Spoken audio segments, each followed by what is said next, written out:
Buenos días, hermanos.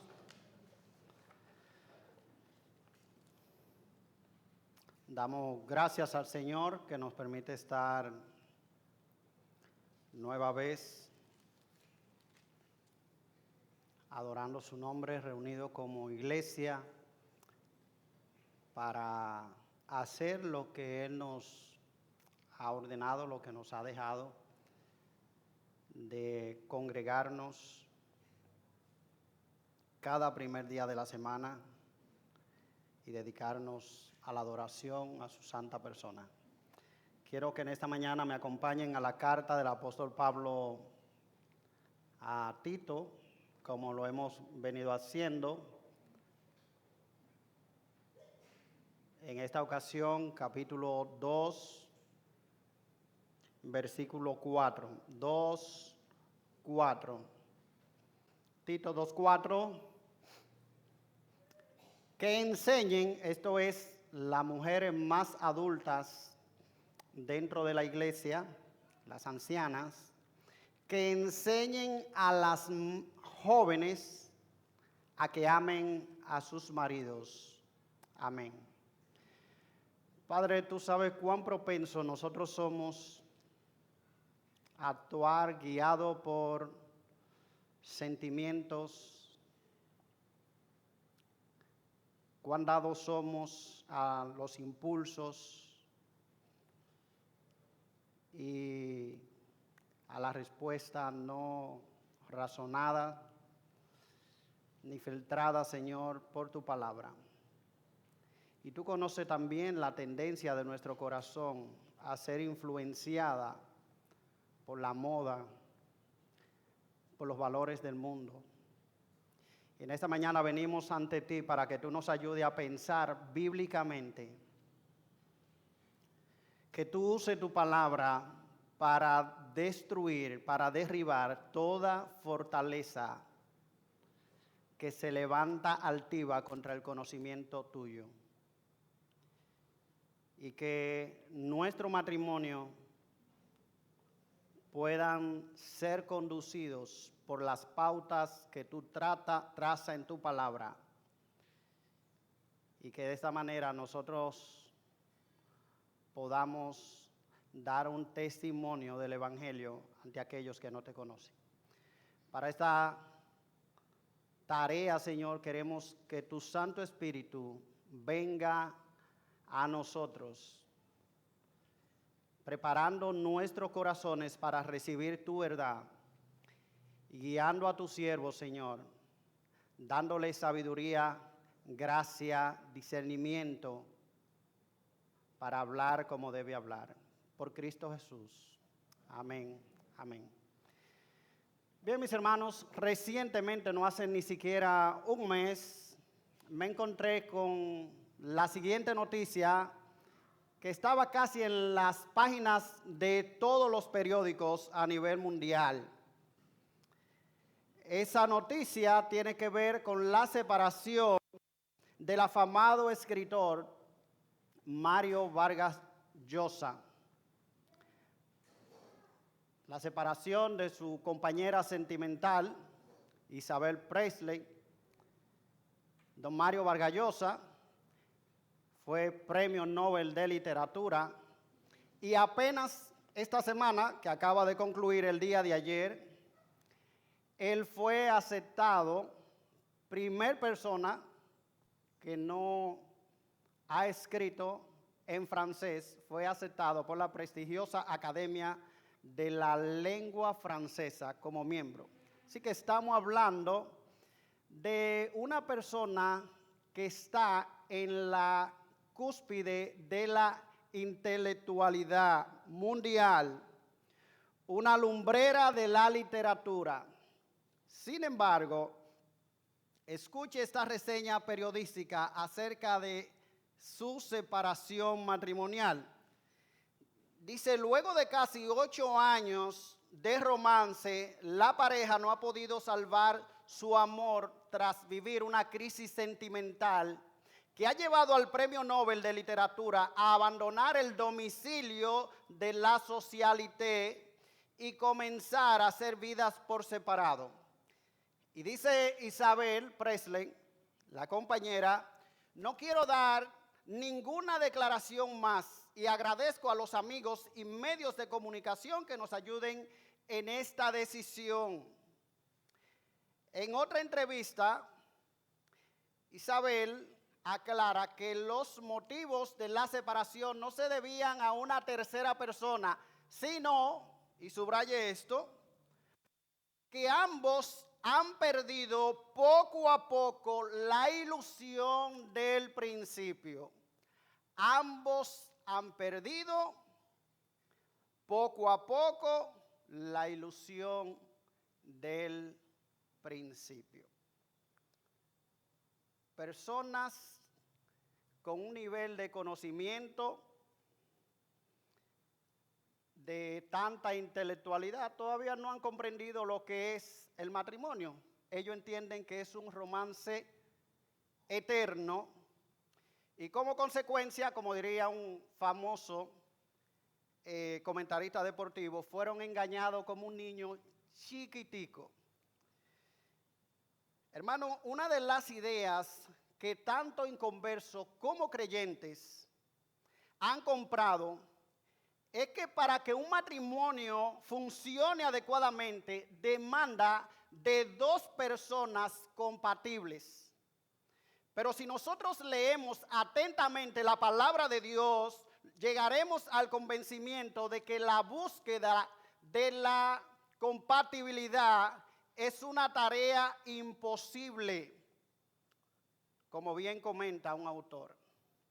Dice, no hay nada tan destructivo en un matrimonio como la ética de una autorrealización que da por sentado que el matrimonio y la familia son instituciones para el fomento del desarrollo personal y necesaria para hacernos felices y personas completas. Vivimos y nos esforzamos por buscarla.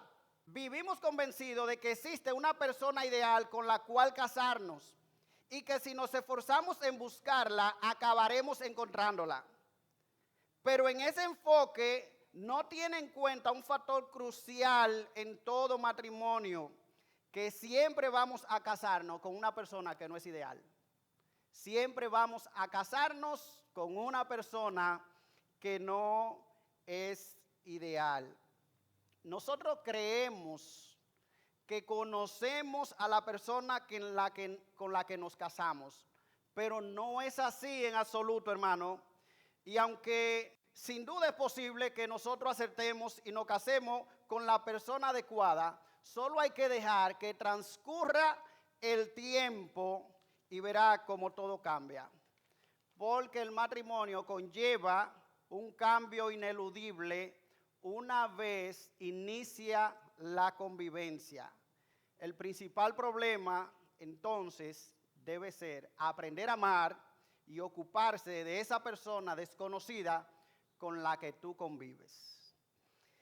En esta mañana nosotros vamos a abordar este texto que hemos leído, este mandato de la palabra de Dios, de que las mujeres, y me voy a estar refiriendo solamente en el amor de una mujer cristiana hacia su marido, cómo debe amar la mujer piadosa a su marido, nos vamos a estar refiriendo solamente a ese aspecto del amor en la pareja, de la esposa hacia el marido, porque ese es el mandato del texto que estamos tratando.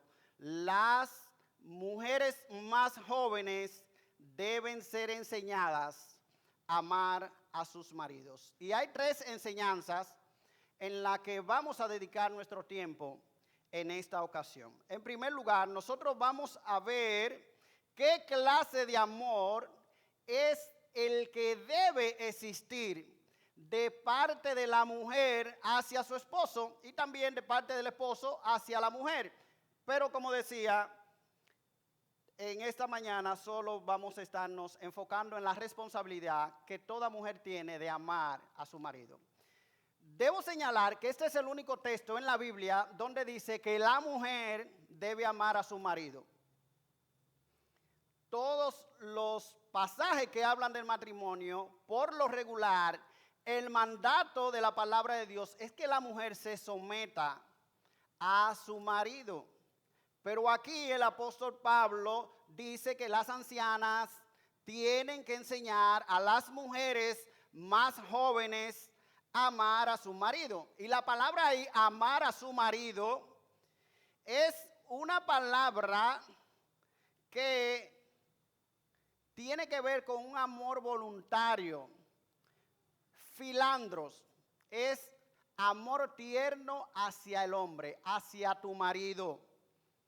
Se refiere a un amor voluntario y determinado que no se basa en la dignidad del esposo. Eso Pablo no está diciendo, si tu esposo se lo merece, ellas deben amarlo. De hecho, hermano, estamos hablando de un contexto en el que las mujeres, cuando se casaban, ni siquiera habían tenido ese tiempo de noviazgo que nosotros conocemos normalmente en nuestra cultura. No era así. Normalmente los matrimonios eran arreglados por los padres. Y la palabra de Dios dice aquí que la mujer debe tener un amor tierno, un amor de la voluntad hacia su marido. Y no se refiere a si él es alguien que lo merece, porque es un mandato de Dios. Y ella debe tener un corazón afectuoso y obediente para con su marido. No se trata de cuán agradable sea tu esposo, si es un ingrato, si es una persona que no sabe amar ni cuidarte. Dice la palabra de Dios que tú tienes la responsabilidad de amarlo. Y esta clase de amor implica una devoción incondicional y debe desarrollarse un compañerismo mutuo de amistad que debe ser fuerte y profunda. Vine, un autor muy conocido, explicando especialmente el significado de palabras griegas, dice que el amor no es un impulso de los sentimientos, no siempre concuerda con las inclinaciones naturales, ni se muestra solo a aquellos por quienes se tiene afecto.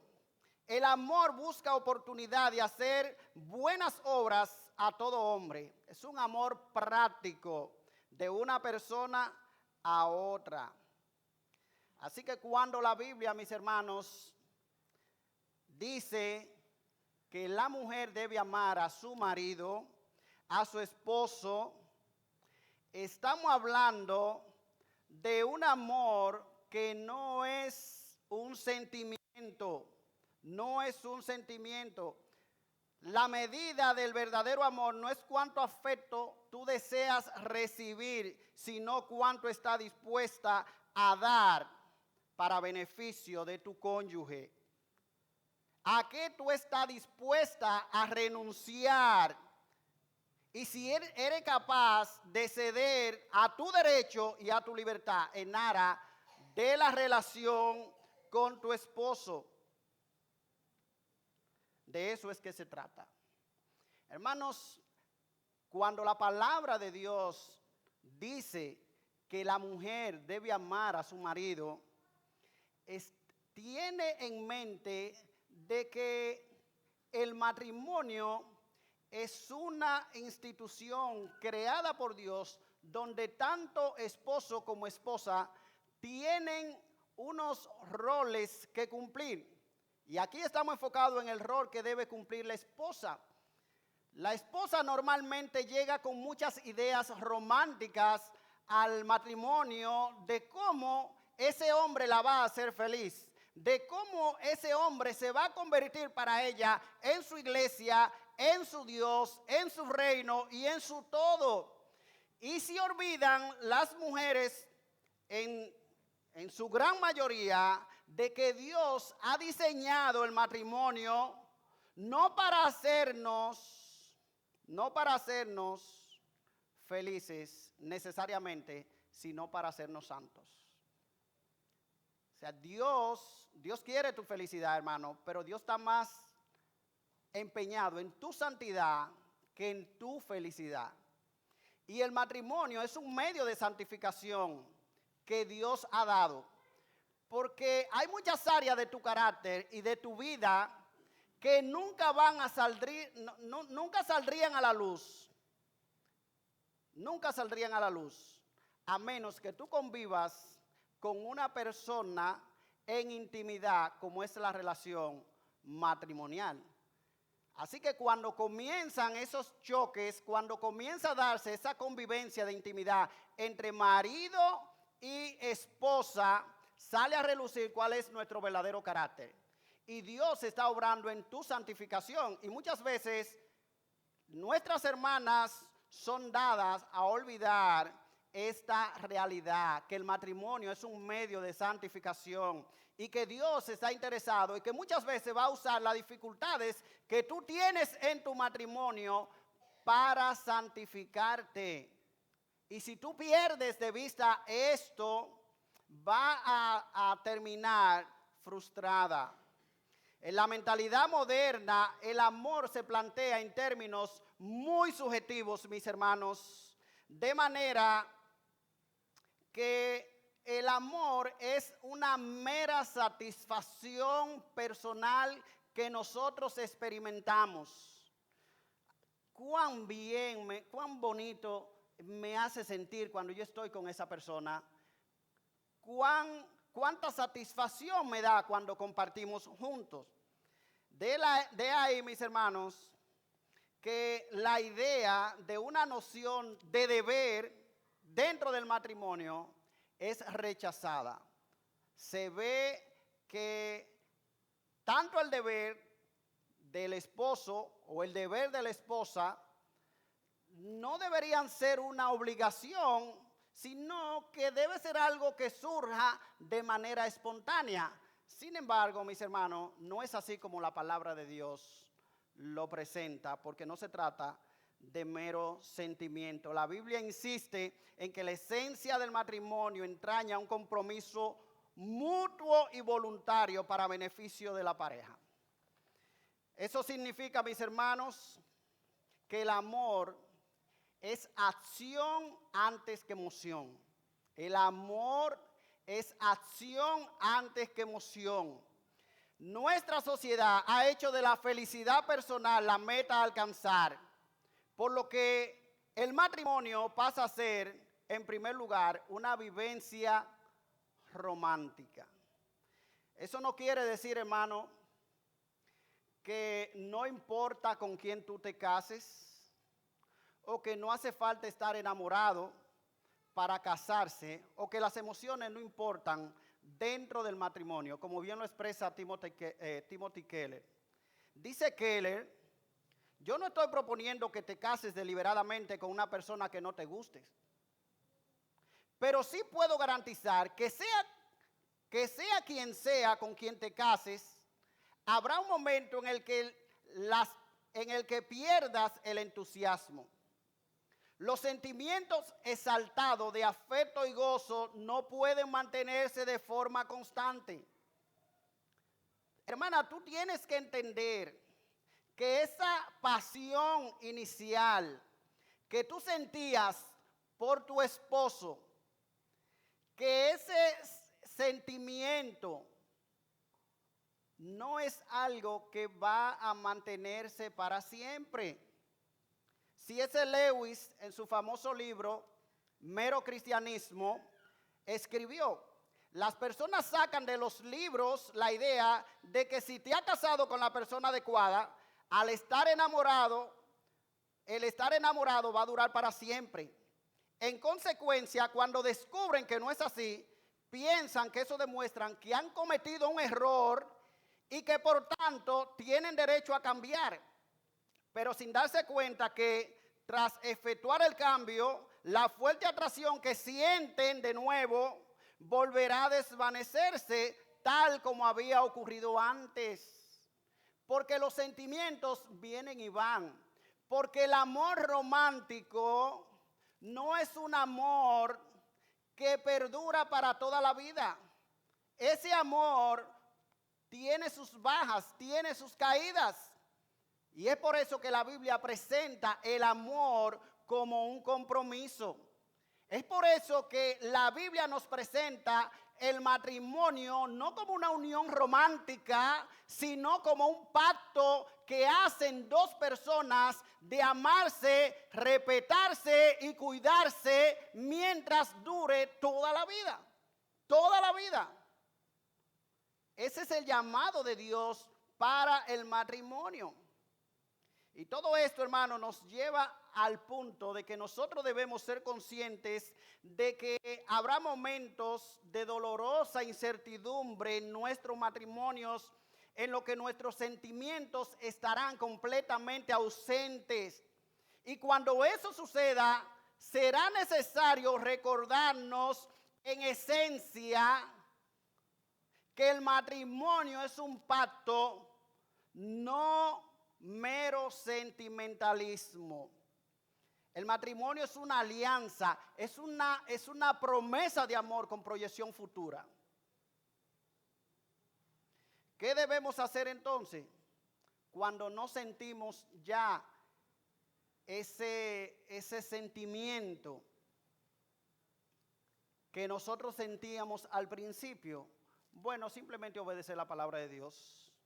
Llevar a cabo actos de amor a pesar de tu presente estado de ánimo. Aunque tú no lo sientas, tú tienes el deber de amar a tu esposo, de amar a tu esposo. Así que cuando Pablo dice aquí que las mujeres más jóvenes deben aprender a amar a sus maridos, está hablando de un amor que es un compromiso antes que un sentimiento. De un amor que es un pacto antes que un romanticismo. De eso se trata, hermano. No se trata de que se casaron y vivieron felices para siempre, como nos pintaban en los muñequitos o como nos pintan en las novelas. No, mis hermanos. El matrimonio es una decisión, un compromiso que asumimos de amar a una persona, aun cuando mis sentimientos en muchas ocasiones no estén presentes, ni yo sienta el deseo de amarlo. Yo debo obedecer la palabra de Dios. En segundo lugar, el verdadero amor se puede aprender. Es posible que cuando tú me has estado escuchando, tú digas, ¿y cómo yo puedo amar a alguien a quien yo no siento, a quien yo no tengo deseo de amar? ¿Cómo yo puedo amarlo? ¿Cómo yo puedo querer a ese hombre al que ya yo no amo? Hermano, justamente lo que Pablo está diciendo aquí, que el amor es algo que se puede aprender. Mira que el texto dice, las ancianas enseñen a las jóvenes a que amen a su marido. Lo que el texto dice, hermano, es que el amor a los maridos debe ser enseñado. Y si debe ser enseñado, entonces puede ser aprendido. Puede ser aprendido. De hecho, esto es un imperativo, mis hermanos. Esto es un imperativo, es un mandato de parte de Dios. Es un mandato. Así que nuestras emociones no son las que deben estar en primer lugar. Nuestras emociones no son las que deben primar en el matrimonio. Las emociones no pueden imponerse, pero las acciones sí. Y por eso es que la palabra de Dios dice que tú debes amar, que tú debes hacer acciones de amor para con tu esposo, para con tu esposo debe manifestar amor. Así que no se trata de cómo tú te sientes en un día particular o en un momento dado. Se trata de un imperativo. El hecho de que el amor hacia tu esposo es algo que se puede aprender, hermano, significa que los matrimonios que tienen problemas pueden reconstruirse por la gracia de Dios. Significa que si tu matrimonio se ha deteriorado, ese matrimonio puede ser restaurado, porque si tú estás dispuesta a obedecer la palabra de Dios, tú puedes aprender a amar a tu marido, amar a tu marido. Escucha lo que dice la escritora Martha Pease en su libro La esposa excelente. Frecuentemente oigo a las esposas decir: ya no amo a mi marido, estábamos enamorados hace tiempo, pero todo eso ha cambiado. Después de hablar un rato, la mayoría de las veces lo que ella quiere decir es: los sentimientos románticos, dice la autora, que tenía antes ya no existen y jamás regresarán. Ahora lo que siento es dolor, resentimiento, frustración, temor. Ya no amo a esa persona, o en muchas ocasiones amo a otra persona. Una esposa que ya no ama a su marido crea un dilema, dice Marta, porque los cristianos tienen que amar a los demás. Así que el amor de una esposa piadosa, mis hermanos, no es primariamente un sentimiento, sino algo que tú escoges. Es algo que escogemos. Pensar de manera objetiva, o sea, pensar de manera bíblica, en vez de manera subjetiva, basada en sentimientos, te ayudará a mostrar amor. Usted puede hacer esto al renovar su mente, al estudiar, al meditar y memorizar la palabra de Dios. El apóstol Pablo dice cuando escribe a los romanos que nosotros tenemos que transformarnos por medio de la renovación de nuestro entendimiento. Y cuando escribe a los Efesios dice: y renovaos en el espíritu de nuestra mente. Debemos renovarnos en nuestra manera de pensar. ¿Tú sabes qué, hermana? Es que amar a tu esposo no es algo que va a ocurrir de manera pasiva, dice Pablo. Es que tú tienes que renovar tu mente. Y tú tienes tu mente o una mentalidad que se ha ido construyendo en base a un romanticismo que observamos en los medios de comunicación o en el mundo que nos rodea de diferentes maneras, pero que no necesariamente es el amor verdadero que la Biblia dice que debe existir entre un esposo o una esposa. Nos han vendido un modelo de amor que no dice toda la verdad acerca del matrimonio, solo pinta una parte.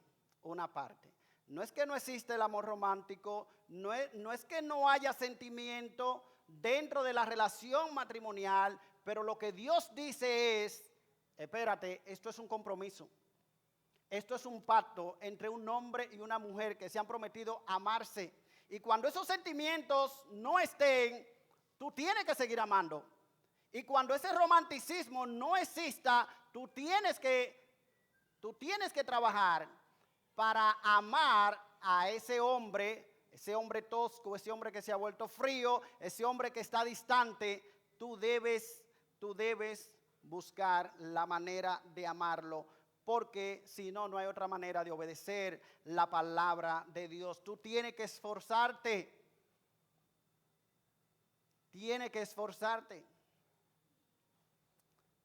Algunas veces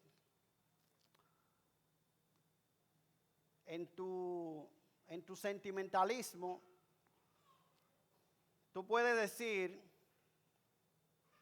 yo no voy a vivir una mentira y ser hipócrita. Por lo menos yo sé que al menos seré honesta. Muchas veces escuchamos a personas decir así, no, mira, yo prefiero no seguir viviendo esa mentira. Eso era una comedia, todo eso era un teatro. Yo no quiero ser una hipócrita. Yo decidí ser honesta y soltar eso. La respuesta bíblica a esa manera de pensar es que nunca nosotros somos hipócritas cuando obedecemos a Dios a pesar de nuestros sentimientos. Nunca somos hipócritas cuando decidimos obedecer a Dios a pesar de nuestros sentimientos. O quizá tú has escuchado alguna mujer pronunciar acerca de su esposo la siguiente expresión: él nunca cambiará. No, ya yo tiré la toalla. Yo tiré la toalla con ese hombre porque yo sé que él nunca cambiará. ¿Cuál debe ser la respuesta bíblica, hermana, a esa manera de pensar? La respuesta bíblica es: solo Dios sabe si él cambiará o no. Yo me comprometo a amarlo aunque no lo sienta. Esa es tu parte. Así que renovar tu mente y transformarte por medio de la renovación de tu entendimiento es comenzar a pensar de manera bíblica. Otra manera, mis hermanas, otra manera que tú debes aprender a amar a tu esposo es no limitarte a decir simplemente te amo. Ni tampoco sirve demostrar amor hacia tu esposo de la manera que tú crees que es válida. Todos nosotros tenemos una noción de amor que entendemos que es la válida. ¿Cuál? Probablemente la que aprendimos en nuestra casa. Y si tú vienes de un hogar donde a lo mejor tu padre era un hombre que cooperaba mucho en la casa, que a lo mejor tu madre tenía ciertas limitaciones de salud, o a lo mejor también era una persona que trabajaba fuera de la casa. Y el esposo, cuando llegaba, se entregaba las tareas de la casa y tú escuchabas a tu madre decir: bueno, la manera que él tiene de demostrarme amor es ayudándome en las tareas de la casa. Entonces tú llegaste a creer que la manera en que un hombre demuestra amor a su esposa es haciendo las tareas del hogar. Pero a lo mejor otra hermana se ha casado con un esposo, con un hombre que viene de un hogar donde el esposo era de estos hombres proveedores que salen temprano de la casa y regresan tarde en la noche. Y la esposa decía: bueno, la manera que él tiene de mostrarme su amor es proveyendo para la familia. Él se mata trabajando. Y cuando llega a la casa, yo no quiero que él se involucre en las tareas de la casa, porque viene muy cansado. Y a lo mejor la esposa lo misma, y cuántas atenciones le hace a su esposo. Así que si tú vienes de un hogar donde a lo mejor el hombre es muy involucrado en las tareas del hogar, tú entiendes que la manera de demostrarle amor, o que él te demuestre amor, a lo mejor es involucrándose o haciendo las cosas que tú viste en tu hogar. Pero ¿sabe qué, hermano? A veces, hermana, lo más sabio es preguntar cómo él quiere que tú le demuestres amor. Porque a lo mejor ese hombre que no creció en un hogar donde él veía a su padre involucrado en las tareas del hogar, cuando tú quieres involucrarlo a la mala en las tareas del hogar, lo que va a surgir es un conflicto. Entonces, como mujer tú tienes que ser sabia en aprender cómo manifestar amor. Y eso se hace conversando con tu esposo. A veces sucede también en regalos para agradar, que nos hacemos los esposos. Recuerdo una historia una anécdota del escritor, este escritor que en pos de la santidad, Sproul. Él comentaba que en una ocasión él estaba deseoso de unos palos nuevos para jugar golf. Y su esposa, o sea, él estaba esperando que para su aniversario la esposa le iba a regalar esos palos nuevos de golf. ¿Qué sucede? Que la mujer se aparece como con 6 camisas nuevecitas para su marido, porque ella, un hombre que siempre tiene tanto compromiso de predicación para que él luzca bien en esos compromisos que tiene. Cuando ella se aparece con esta camisa, el hombre queda completamente decepcionado porque él estaba esperando que le regalaran su palo de golf. Pero ¿sabe qué? Ella nunca le preguntó y él nunca le dijo. Así que la manera en que nosotros manifestamos amor tiene que ser aprendida, tiene que ser comunicada, tiene que ser preguntada. Aprende cuáles son las maneras en que tu esposo se siente amado. Porque puede ser que tú estés en una frecuencia completamente diferente a la frecuencia de tu esposo. Un ejemplo. Usted puede decidir regalarle 10,000 pesos a alguien. Pero usted sabe que hay diferentes maneras de hacerlo. Usted puede hacer una transferencia. Usted puede hacer un cheque. Usted puede dárselo en efectivo. Y hay diferentes monedas también. Usted se lo puede en euros. Usted se lo puede en dólares. Así que lo más sabio es que si usted le va a dar los 10,000 pesos, usted le pregunta, mire, yo tengo 10,000 pesos para ti aquí. ¿De qué manera te gustaría que te lo entregue? Porque usted se imagina que usted venga y le diga, mira, yo te di ahí 10,000 pesos en Bitcoin, un hombre que no sabe ni siquiera cómo encender la computadora. Lo mejor es aprender o preguntar de qué manera él se siente agradado.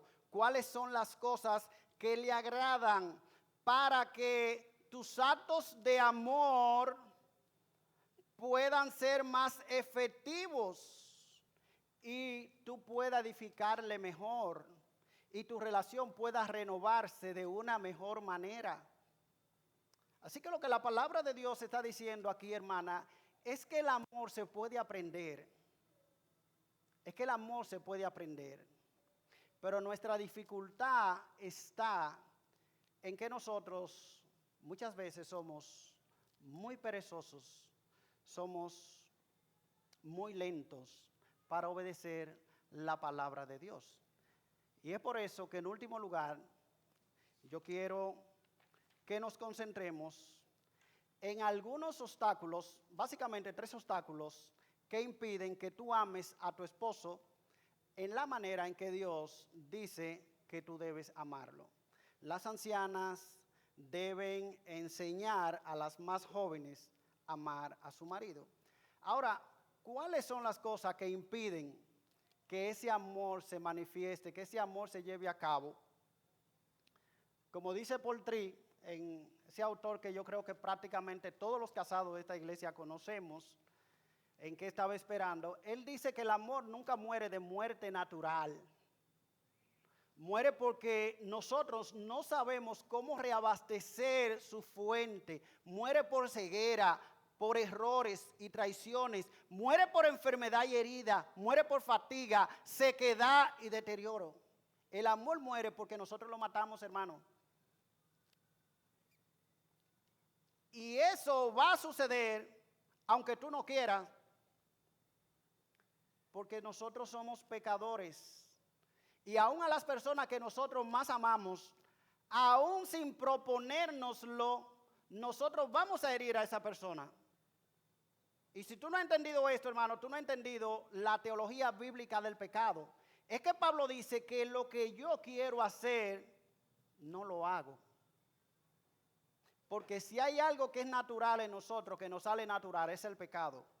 Y si tú no estás consciente de tu estado pecaminoso, de tu carácter pecaminoso, tú vas a dañar mucho y vas a herir mucho a tu esposo. Ya que la mayoría de las esposas están enamoradas cuando se casan, ¿qué es lo que pasa con ese amor?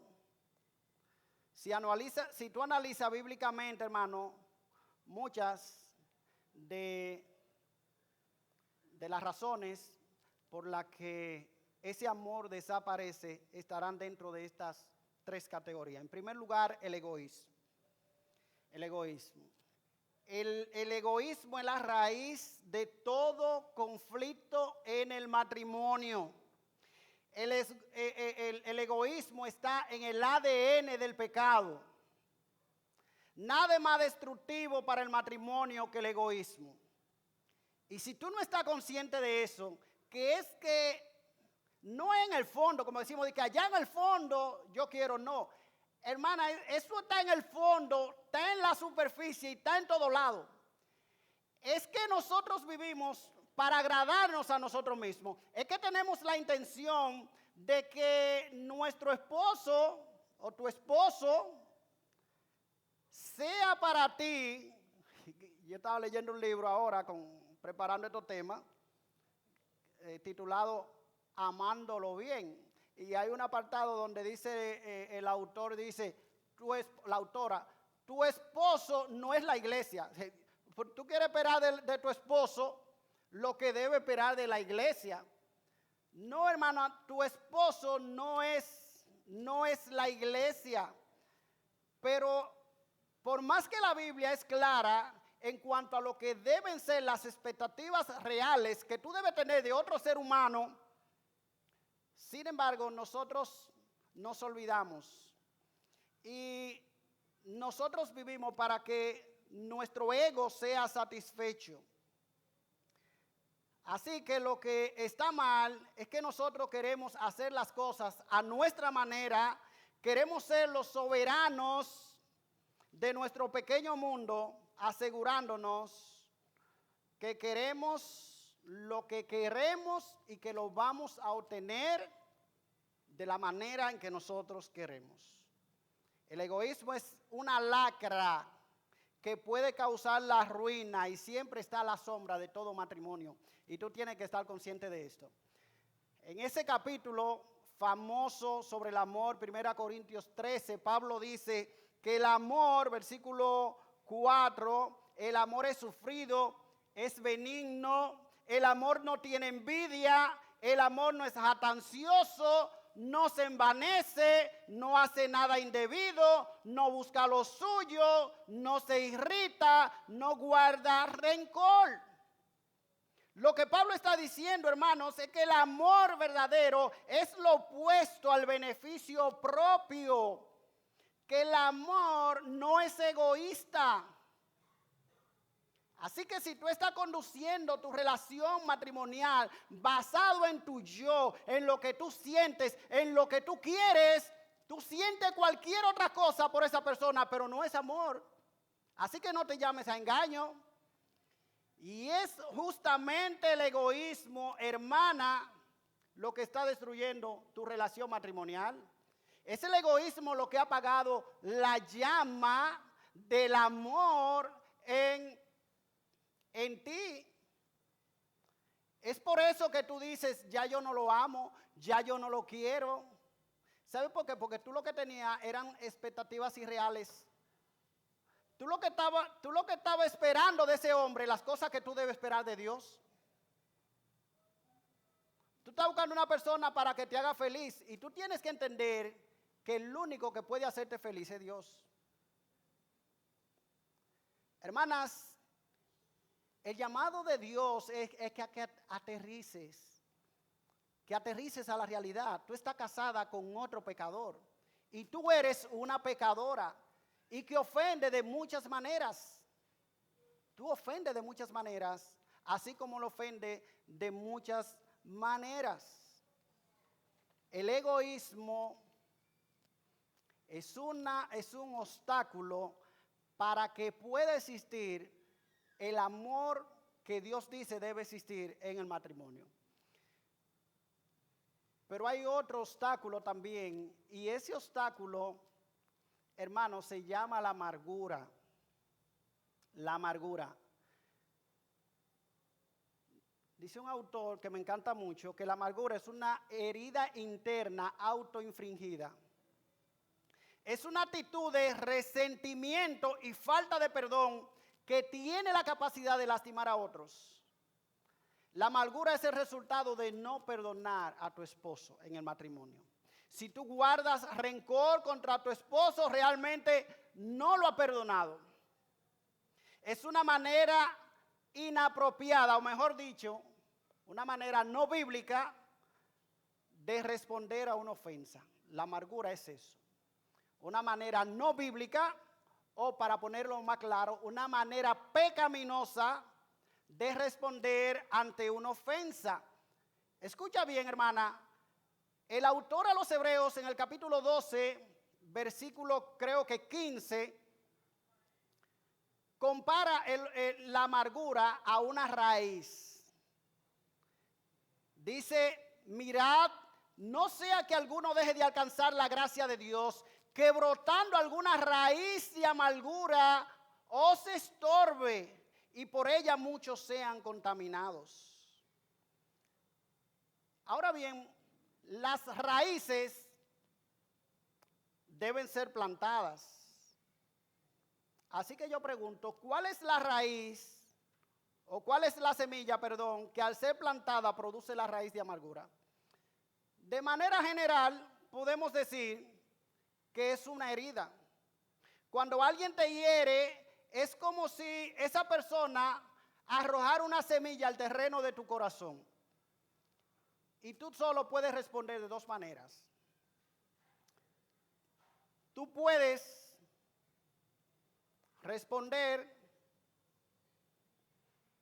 desechando la semilla al perdonar a tu ofensor, o tú puedes comenzar a cultivar la semilla al repasar la herida una y otra vez en tu mente. Así que la amargura es el resultado de permanecer demasiado tiempo en la herida.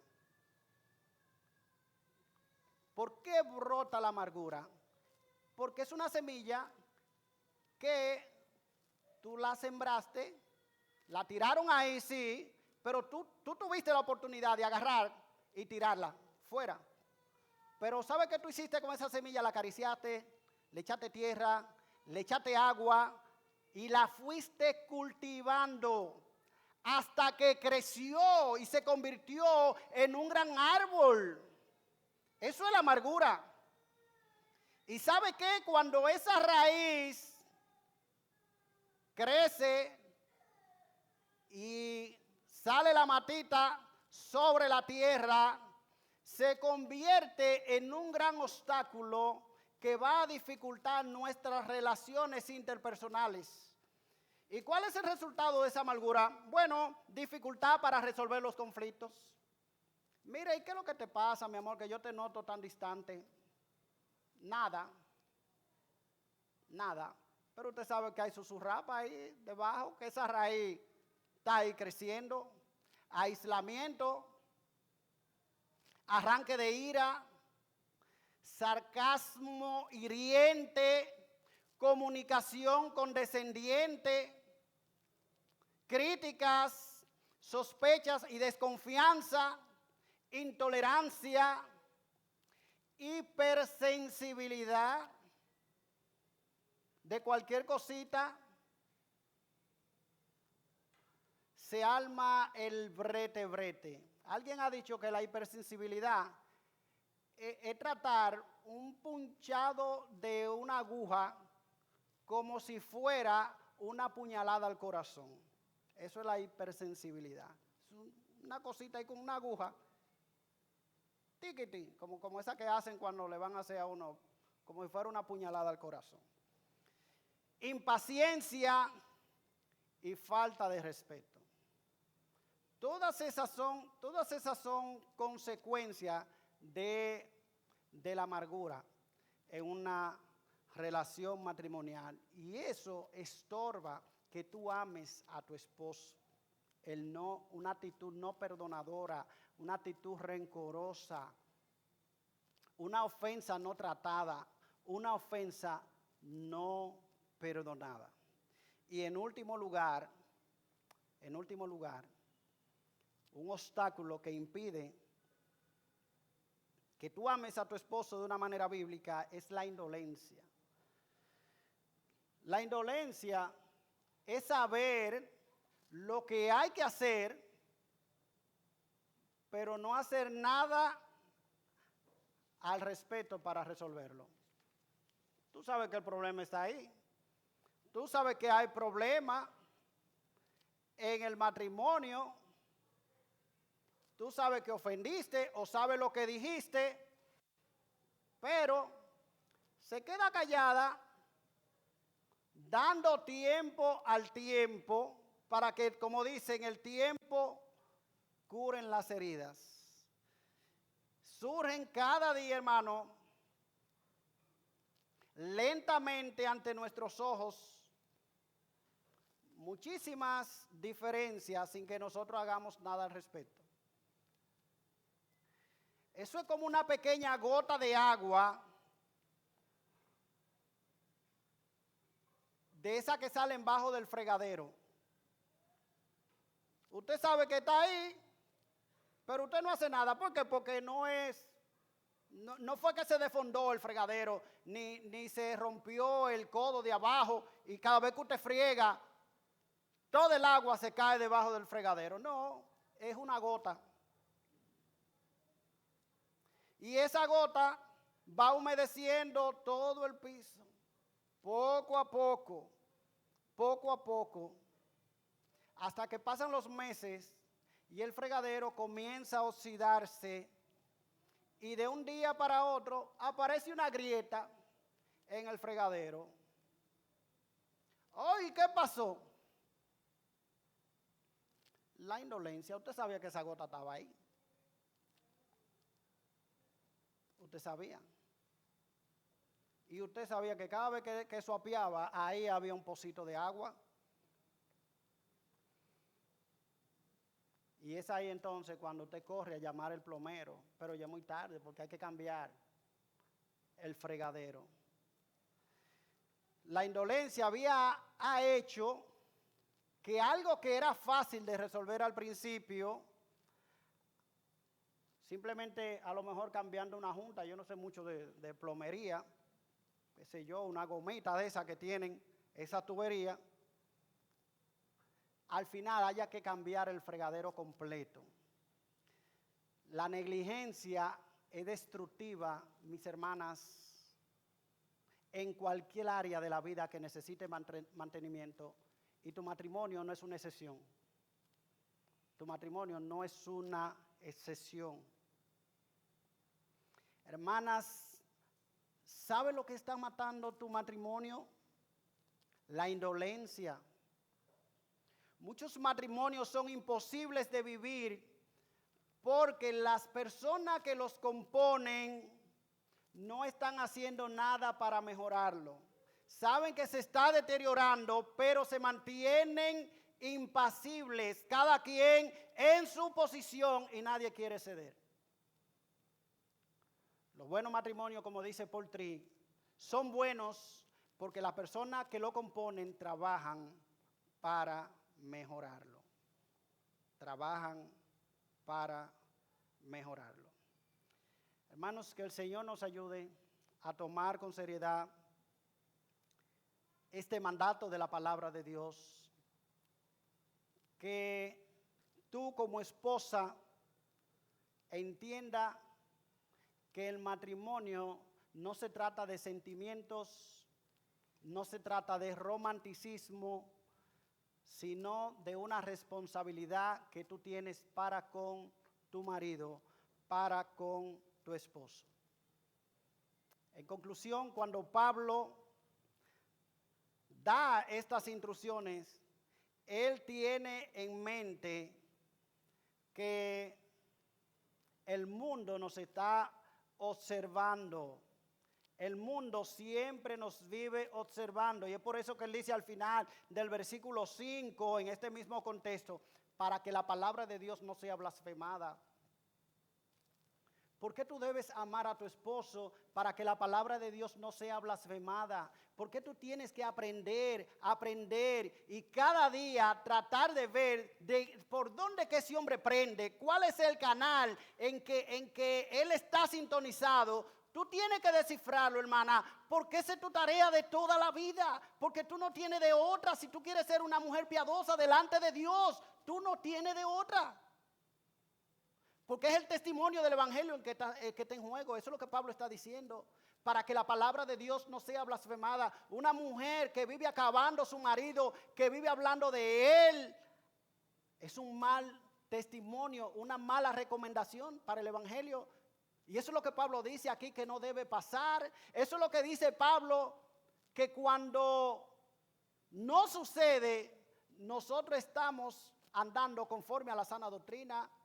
La sana doctrina, o sea, si tú dices que tú eres evangélica, que tú crees que Dios es uno, que tú crees que Jesucristo vino y que murió por nosotros los pecadores, que tú dices que la gracia de Dios transforma, dice Pablo, entonces eso tiene que demostrarse en tu vida diaria, en tu vida práctica. Y eso se observa en la manera en que tú tratas a tu marido. Así que cuidado, hermana, cómo tú abres tu boca ante otras hermanas o ante cualquier amiga para decir algo acerca de tu esposo, porque es la reputación del evangelio la que está en juego. Que el Señor nos ayude, que el Señor nos dé gracia, de manera que nosotros podamos escoger la voluntad de Dios antes que nuestros sentimientos. Padre, gracias te damos en esta mañana. Tú sabes que estamos pisando en terreno donde nuestra voluntad quiere hacer lo que nos agrada. Oh, pero te pedimos, Señor, gracia de parte tuya para escoger tu voluntad y no la nuestra. Oh, que el santo evangelio de Cristo sea glorificado a través de mujeres piadosas que aman a sus esposos bíblicamente, que tienen un amor comprometido y una decisión a amar a sus esposos a pesar de sus flaquezas, a pesar de sus debilidades, a pesar de sus imperfecciones. Ellas han decidido amarlo y han decidido amarlo porque te aman a ti sobre todas las cosas y ellas deben obediencia a ti. Y esa es obediencia que tienen a ti la que les lleva a amar a sus esposos como tú mandas. Oh Padre, guíanos, ayúdanos. En Cristo Jesús te lo pedimos. Amén y amén.